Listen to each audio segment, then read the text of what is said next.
Could somebody please make it make sense?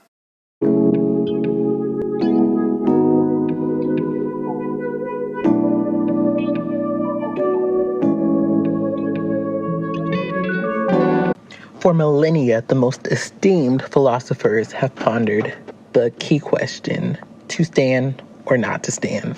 In today's video, we are going to be discussing stan culture. According to Merriam-Webster, the term stan is defined as an extremely or excessively enthusiastic or devoted fan. And according to the Odyssey Online, stan culture is defined as something notorious for extreme actions generally committed by a minority within the fan base, such as threatening others, treating certain celebrities as if they're demigods, sports, riots, and basically doing anything for attention. In today's video, I want to ask the question, how does death impact stan culture? Hi everybody, welcome to A Pop of Culture. I am your host, the Esoteric and Facetious, and this is A Pop of Culture, my video essay podcast where I speak on pop culture, social justice, and the human experience from a black, bisexual, millennial perspective. Everything I say should be taken with a grain of salt, as I'm simply a college student with access to a recording device and the internet. With that being said, my use shouldn't be your sole reason to critique my views unless it's truly relevant. If you disagree with anything I say, let's have a civil conversation in the comment section below. With that being said, I want to shout out my cover channel. I have a cover channel where I sing throwback R&B, contemporary R&B, pop music, whatever I'm feeling, whatever you're feeling. So if you want to be down like Brandy, if you are down with the click, and if you're not down with my click, RP Aaliyah, then definitely feel free to check that channel out. I will leave it linked in the cards, in the description, and at this time it's the only channel featured in my channel section. Now let's get into the topic at hand. The first thing I want to discuss is, how does death affect a celebrity? One thing that's key to note is when I'm talking about celebrities, I want to mention this is going to be celebrities who are under the age of, I would say, about 65. Basically, I guess pre-retirement age. Anyone who would be considered to have a premature death. Examples of this would be Kobe Bryant, Naya Rivera, Chadwick Boseman, Aaliyah, Whitney Houston, Michael Jackson, and the list goes on. Typically, when a celebrity dies prematurely, there is this sense of loss and grief. One, for the loss of the human life, and two, for the loss of this person's talent, art, or ability. For example, with Aaliyah, there is the obvious tragedy of her and her entourage perishing in a plane crash that was just supposed to be a routine flight. But there's also a second layer of sadness when it comes to her passing, because she was doing very well with her career. And if she had not passed, given the opportunities that she had lined up, many feel that she would have been able to have even more success than she had at the time of her passing and basically amplify her celebrity. Another impact of the death of a celebrity is basically all of their previous work has now appreciated in value. For example, I'm pretty sure Aaliyah's last public performance was one of her single, More Than a Woman. Before, this was just probably a promotional performance to, increase the sales and, hype around the single. But when she passed and that became her last performance, now everyone, watches that and, there's this new meaning behind it. In fact, before Aaliyah passed, she, of course, released her third studio album, her self-entitled album, Aaliyah, which Wikipedia states received highly positive reviews from critics and debuted at number 2 on the Billboard 200, but sold diminishingly afterward. However, after she passed, the album started selling again, and it actually topped the chart. And this is because of that appreciation and value that we see when a celebrity passes away, because the work that they did before they passed is now the only work that we have left of them. Of course, there's going to be stuff that was probably pre-recorded and pre-filmed. For example, after Aaliyah passed, they still released the movie Queen of the Damned. But even that becomes something that's appreciated in value, because it's like, wow, it's like, whereas before, okay, this is a movie that Aaliyah's in, but now it's like, okay, this was the last movie Aaliyah was in, so we see this appreciation and value. So when a celebrity passes, 1, we lose the person, 2, we lose the talent and abilities, and I would also say the public persona. And 3, generally speaking, their work appreciates in value. And we can also see that in the fact that, people like Whitney Houston and Michael Jackson, after their passing, their music went right back up on the charts. Now let's talk about their image. And this is the thing I really want to get into. In my opinion, when celebrities are alive, people feel free to say anything about this person because, these are public figures who are, making millions of dollars, who are, living lives that, us regular folk can only dream of. And because of, the power and privilege and, fame that these people have, a lot of times, we as regular, ordinary people feel comfortable, talking about these people in basically any type of way. There was a lot of, jokes about Michael Jackson violating kids and Whitney Houston's addiction to drugs and her relationship with Bobby Brown. And while these people were alive and, obviously, struggling with, the weight of fame, it was okay to kind of ridicule and humiliate them because it's just a joke. But the second that, the news broke that these people had passed away, they were legends. Don't you speak on a legend. Those people changed the face of music. He was the king of pop. She was the voice. In my opinion, I think that a lot of us, whether we mean to or not, see celebrities as these beings that are, beyond human. And I think that a lot of that comes from the way that, celebrities are kind of presented in the media, in this kind of almost perfect way. Like it's newsworthy when a female celebrity isn't wearing makeup. Celebrities, whether it's their performances, whether it's their, their looks, everything is planned out. Everything is intentional. I remember hearing a rumor that Beyonce, that there were some unflattering photos that were taken of her at the Super Bowl. And I think, I remember somebody claiming that her publicist was trying to get those taken off the internet. My point is celebrities are presented in this perfect light, this almost superhuman light, because, we look at the way that, Whitney Houston sings or the way Michael Jackson could sing and dance, and it's this superhuman thing. And I think because it's this superhuman thing, we kind of view these people as, larger than life. They have millions of dollars, which, the majority of us don't have. They have these almost supernatural talents, and, they look nearly perfect. They look as they're like ideal human beings in the way that they look. And I think a lot of that has to do with the way we treat celebrities has to do with the fact that, most people wouldn't insult somebody struggling with a drug addiction or, make fun of a situation where somebody's accused of violating a child. But Michael Jackson isn't a person. Whitney Houston isn't a person. So I think that's why we kind of, people feel free making these jokes and stuff. But the second that these people die, I feel like there's this reality check. Because, when you see somebody on the movie screen or you see someone in a concert, it's like they're the superhuman person. But I feel like, when we see, these celebrities dying in a helicopter crash or a plane crash or of cancer or of a drug overdose, I think it kind of hits us. Oh, shoot.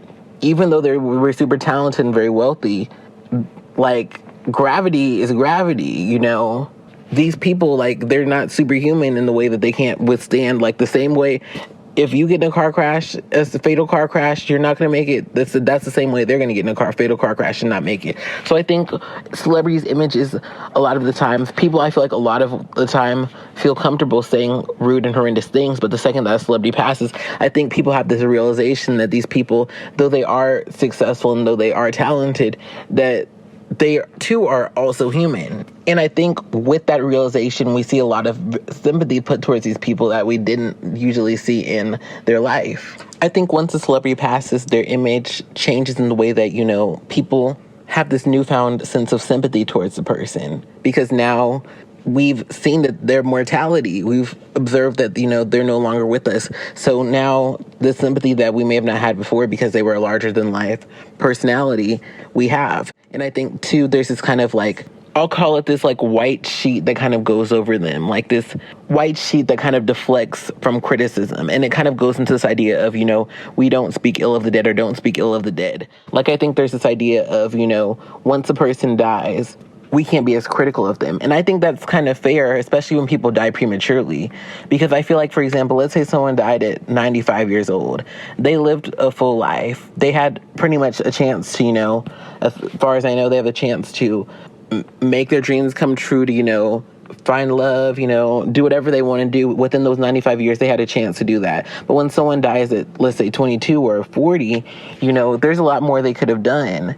And I think that's where I get why people are very much protective over conversations regarding public figures who've passed prematurely because, like I said, they didn't get those 75 years to, do whatever they wanted to do, however they wanted to do it. They had their life cut short. And I feel like when somebody has their life cut short, I think we have to kind of have that understanding of, we didn't really see them in their quote unquote, I guess, complete form.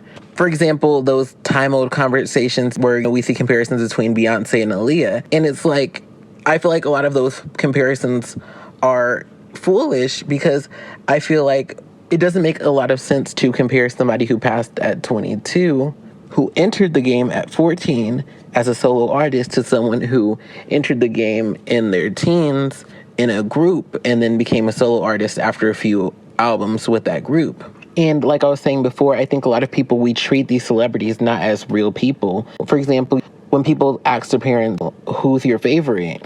Not saying that parents don't have favorites, but I think it's like one of the things that I feel like it's different to say my favorite chips or my favorite soda are XYZ versus my favorite person is XYZ. Because obviously chips are inanimate objects who don't have feelings, whereas people, I feel like, are more complex. So you may like certain aspects of this person versus certain aspects of that person. So I feel like the issue I have with a lot of these comparisons of people is I feel like, people, A, I think people have intrinsic value. And then B, I feel like comparing people, I feel like it goes to, like I said, it goes back to this idea of, Aaliyah is your trading card. Like, for example, with Pokemon, Pikachu, I choose you. Like, I feel like that's what like, a lot of people, I feel like they battle these people. Like, for example, like Beyonce used Flash. Like, Aaliyah used Surf. Like, that's how I feel like a lot of people, they pit these people against each other as if they're not people who have feelings and people who a lot of the time are colleagues and essentially co-workers. For example, if you work at the same school as somebody, these people work in the same industry as one another. And bringing back up the topic of death, I think it's not fair to compare Aaliyah and her legacy to Beyonce because unless we basically had a simulation where we had Beyonce pass away at 22 years old, then no one's going to ever know. We don't know what Aaliyah could have done. All we know is what she did during the time when she was alive. And one of my issues with these kind of comparisons of, if someone was still alive, they would have done XYZ. If Selena didn't pass away, she would have did XYZ. If Aaliyah did this, if this person this. One of my issues with this kind of line of thinking is, first and foremost, I feel like it puts way too much focus on the deceased celebrities' loss when it comes to their music and their entertainment value. If the only time you speak about Aaliyah and her passing is to say, she would have, killed the music industry, or, she would have been a movie star, or all these types of things, and you forget the fact that a person passed away and lost their life, this, I feel like, shows that you only cared about that person for the entertainment value that they provided to you rather than them as a person. Another way that celebrities' image is affected by their passing is this need to constantly defend. When somebody is alive, there's people who are going to defend them because they like their music, but at the same time, there's less of a need to defend somebody because essentially they and their team can defend themselves. But I feel like once a celebrity passes, there's a lot of this feeling of needing to defend a celebrity and their work. And I think this comes from a fear of people feeling like if a celebrity isn't constantly being defended, then they're going to be forgotten. And I think that comes from stan culture. Stan culture, as I said, is, this defending of a celebrity and their accomplishments and their achievements and their talents. Stan culture versus being a fan of somebody is this active thing. Whereas you could passively listen to somebody, like a fan of Ariana Grande is somebody who listens to her music, she dropped an album, maybe I'll check it out, when I feel like it or when I'm free. Like, I'll get to it, But a stan is somebody who, like, they have to, like, when Ariana Grande tweets that the album is coming out, okay, I have to pre-order it, I have to screenshot it, I pre-ordered it, I have to, at Ariana Grande, I already pre-ordered it. Love you so much, that type of thing. And I feel like with stan culture, when somebody's deceased, stan culture is already an active thing, but I feel like it becomes even more active when somebody's deceased because now a lot of people feel like because that's the thing with stan culture, like if you're not being discussed consistently, you're quote unquote irrelevant. And the worst thing to be in stan culture is irrelevant. It doesn't matter if you sold millions of records. It doesn't matter if you've had an impact on the culture, if you've won Grammys, if you've topped the charts. It's all about what you've done lately. And obviously, if a person is deceased, there's only so many projects that they have in the backlog. So eventually they're not going to usually be a topic of discussion unless we're talking about, their passing on the anniversary or on their birthdays, or, maybe there's an anniversary for the film. And this is where stan culture can come in. A tweet that inspired this video was a tweet that somebody made after a news article reported that Lil Pump said that he was the first at his age to do the things that he did. And somebody said, actually, Aaliyah graduated with 2 platinum albums, and I think they also said she was a straight A student, which is a true fact. But here's, I guess, my thoughts when I saw this tweet. I will consistently see a lot of Aaliyah stan accounts who will continuously insert her into all these types of situations. And I'm not going to lie, it does bother me, and I'll tell you why. We are discussing the impact of a celebrity's death on their image. And like I said, their death is going to basically retroactively bring forth all the sympathy towards them that was not present in their life. It's also going to be a shield towards accountability for certain things that they may or may not have done. But when it comes to stan culture, it's going to cause a lot of people to feel like they have to continuously insert this person into conversation for them to be relevant. And the issue I have with this, with a lot of these Aaliyah stan accounts, and I think a lot of these are just, young teens who just have an interest in her. Maybe they admire certain traits and attributes that she had. But the reason I guess I take issue with a lot of this type of commentary is I feel like it kind of takes somebody, Aaliyah, she passed away, but if you look at her when she was in different interviews and stuff, she came off as, a very much like, very chill, low-key, laid-back person, just wanted to do music. One of the quotes that she said was, right now it's hard to say what I want my legacy to be, what I want people to say when I'm long gone. I want people to look at me as a full-on entertainer and a good person. And I guess the issue I have with a lot of the stan culture is I feel like it can cheapen the legacy of dead celebrities and public figures, because I feel like it's kind of that, Martin Luther King thing where, people will say, well, what would Martin Luther King think, or what would he say? Which obviously he's not here, so we don't know what he would say. And I feel like with people like Aaliyah, I feel like sometimes this stan culture can cheapen their legacy, because like I said, I feel like Aaliyah, obviously I didn't meet her, but in the public, she came off as a very, kind, loving person who just wanted to share her gift with the world. Like I said, she said she wanted to be remembered as a full-on entertainer and a good person. And I feel like people can cheapen people's legacy when they have to, kind of whenever anybody talks about anybody's success, like let's say, somebody says, shout out to Ariana Grande for doing XYZ, then a lot of these stan accounts will say, oh, well, actually, Aaliyah did this.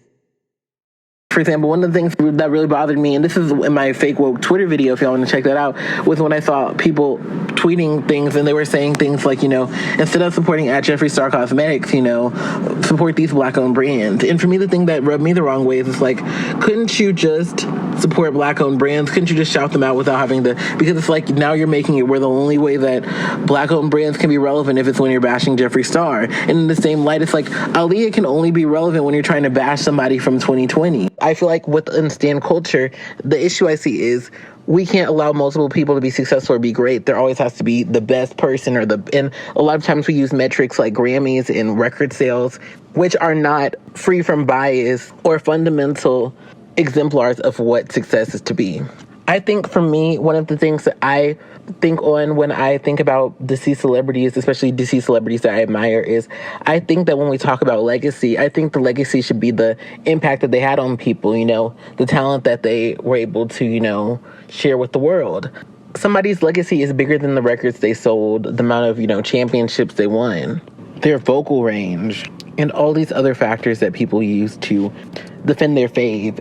Now let's discuss the iffy part of defending a celebrity's legacy and their image. And one of the things that I mentioned before is that white sheet, which I guess I'll now call a veil, that goes over them and, goes over them and the things they did or allegedly did. This is something we see with people like Kobe Bryant and Michael Jackson. A lot of people who love Michael Jackson's music will say he never did that. He didn't touch those kids. They just wanted money. And my thing is, I would say I'm not the most, educated person when it comes to the Michael Jackson assault allegations and trials and stuff like that. What I do know is the FBI investigated it. So I feel like if the FBI found him innocent, then he's innocent enough for me. But I guess my thing is we're not really talking about, I guess, whether he's innocent or not, but we're talking about fans' perception. I know a lot of people who just love Michael Jackson and his music. So I feel like the thing that I will see is some people don't care whether, like, if Evanescence came out, they're so stuck in I love Michael Jackson that they would never want to reevaluate if some of the things he did were not good. And in that same way, certain people, I wasn't there when Kobe Bryant was accused of, sexually assaulting people, or rather a person. The thing that alarms me is when people will like a person so much that they'll try to basically deny that anything ever happened or anything inappropriate ever happened. And here's my concern with that. My issue with stuff like that is just because you like someone, how they sing or how they dance or how they play basketball, doesn't mean that you can just choose to believe or not believe that they did bad things. And my thing is, like I said, there's not really, I guess, substantial evidence to prove that Michael Jackson did those things he was accused of. But my thing is, I'm not really talking about whether he did the thing. What I'm talking about is fans who will choose not to believe something because they like somebody. I think this is where I feel like, this kind of idolatry of these celebrities can kind of go out of hand.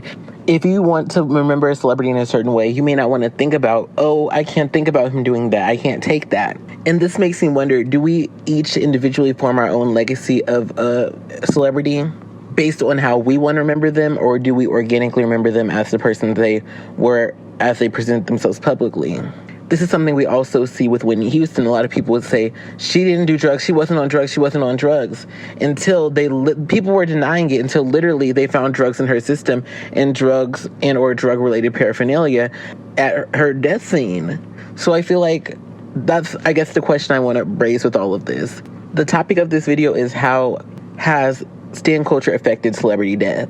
And I think that celebrities, in a lot of ways, through their talent and their abilities and their ability to entertain us, give us this escape.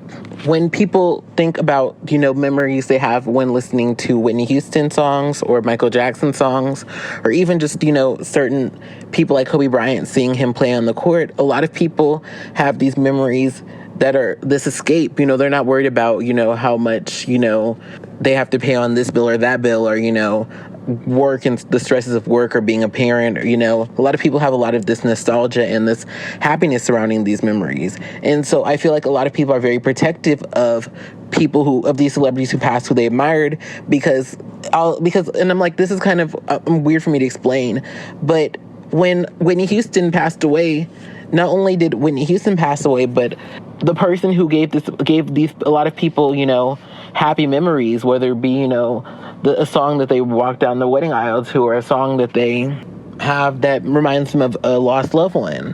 When Whitney Houston died, Whitney Houston, the person who only, her family, friends, and acquaintances, like loved ones, knew intimately, died. But also Whitney Houston, the brand, meaning the person who, was behind hit songs and records, and, who was in movies and productions, who the world loved. And I think for me, the kind of concern that I guess I see when we talk about celebrity death is I feel like a lot of people, when they talk about, I miss a celebrity, or, they talk about their passing, I feel like a lot of people, they don't, this is going to sound really harsh, but I feel like a lot of people really don't care about that person that was behind the music or behind the TV show or behind the films or behind the plays. They care about the brand, Whitney Houston, the brand, Whitney Houston, the celebrity. And I just, and I wonder, how can we as, consumers of popular culture learn to care about the celebrities and not just the art they produce? Let's talk about fan accounts for the deceased. Vanessa Bryant, the widow of Kobe Bryant, she had to block a lot of these stan accounts because they were just posting these like memes and stuff with the whole family and with these pictures that they found of Gigi and of Kobe and the family and stuff. And I guess my thing is, it's just like, I do get that fans, like I said, can kind of grieve and, the person that they knew on the screen, but I don't know, like just posting all these images and I feel like it could be offensive to those who lost that person, who were close to that person. Like, people would post, like, pictures of Lisa and they'll tag Chili and T-Boz. Here is a clip from T-Boz that is discussing how she feels regarding Lisa's death and fans. But I I hate when people ask me, because see, my birthday's on April 26th. She died on the 25th. So CNN put it out around 4 a.m. in the morning. So every birthday, 16 years later, I get happy birthday. And girl, I'm so sorry. I can't even open the door. The Instacart lady was like, I know what today is. And I'm like, damn, I was having a good day until now. You know what I'm saying? Like, you just going to remind me. And I hate when people ask me, and I don't even use the word hate, but I hate when they say, well, what are you going to do today? Do you celebrate when somebody dies? The worst day of my life, do you just go, woohoo, let's have a cake, let's party? No, you don't. So don't act like I'm not human. I believe the same way you do. I don't like that. That's disrespectful. They'll post pictures of Aaliyah and they'll tag Timbaland, they'll tag Missy. And it's just like, these are real people. And it's like, do you not think that people get upset? And obviously, I'm sure these people have grieved and, moved forward. It's kind of like, for me, I'm speaking on all this stuff as somebody who's a outsider, who's just, a spectator. And I've got uncomfortable. But even Vanessa Bryant was saying, her whole home screen was these images of, her deceased family members. And like, even people will tag Rashad in all these photos of Aaliyah. And it's like, it's been 19 years, but at the same time, do you not think that it hurts a little to keep seeing these images of him and his sister? Like, if my sister passed away, like, I couldn't imagine just every day getting a notification that another fan account tagged me in a photo. It's like, I may think fondly on that photo, but like, I don't want to constantly be reminded of it every single time. How do y'all feel about this type of topic? Because I feel like that's the thing, for example, with Rihanna, a lot of people always there's that meme of, when's Rihanna, release your new music, come on Rihanna. And it's kind of this running gag, where, we laugh about it, but it's kind of like, if Rihanna never released another song again, are people are people's care and concern, are people gonna love Rihanna less because now she's not providing some utility or value to us? Is that the only reason why we like entertainers? Do we even care about them? If that's the thing too that I really think about, because some of these people, for example, Whitney Houston, a lot of people, that feel like The Bodyguard put a lot of stress on her as a person and also on her voice. So it's like, are we more happy when a celebrity is at peace, when they may, not be dropping music, and when they may be, for example, Nicki Minaj just had a child? Are we more happy when these celebrities are at peace and, enjoying themselves? Are we more happy when they're stressed out and giving us the content that we want? And also look at that with your YouTubers, these YouTubers, let's say, they take a month off, but, they feel more refreshed and rejuvenated than ever. Are you more happy with that? Or are you more happy when they're producing content regularly? What do y'all think? Let's get the comment section popping down below. Thanks so much for watching. Have a wonderful day. Love y'all. Bye-bye. Thanks so much for watching. Share your thoughts below. Like this video if you like this video. If you made it to this point in the video, comment a thumbs up emoji below, or still here if you are still here. Subscribe if you want to see more, and make sure to hit that bell so you're the first to know when I upload new content. I upload new content every week. And if you're enjoying yourself, and why wouldn't you be enjoying yourself? To the left, there's a playlist of all my video essay podcasts. I have 24 and counting. In the center is a button to subscribe if you just haven't had a chance to subscribe and you would like to. And to the right is a playlist of all of my covers and parodies. So if you are wanting to check those out, feel free to do so. And if you want to support me, if you want to support the show, first and foremost, a non-financial way you can support is just through sharing this video. I can make the thumbnails, I can, make the titles, I can do the tags and do keyword research.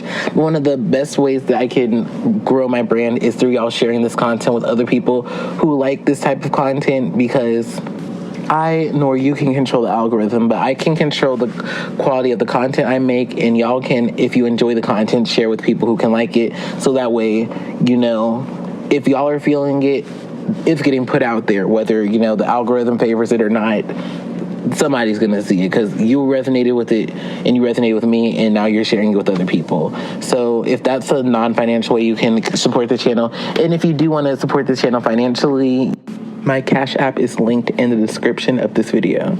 I'm trying to, upgrade my production quality and just, keep growing and expanding and, doing bigger and better. So if you want to help and support that vision, feel free to do so. All those who donate to the channel will be featured in the credits of all of my videos on both of my channels. Thanks so much for watching. Love you all. Bye-bye. See you next time.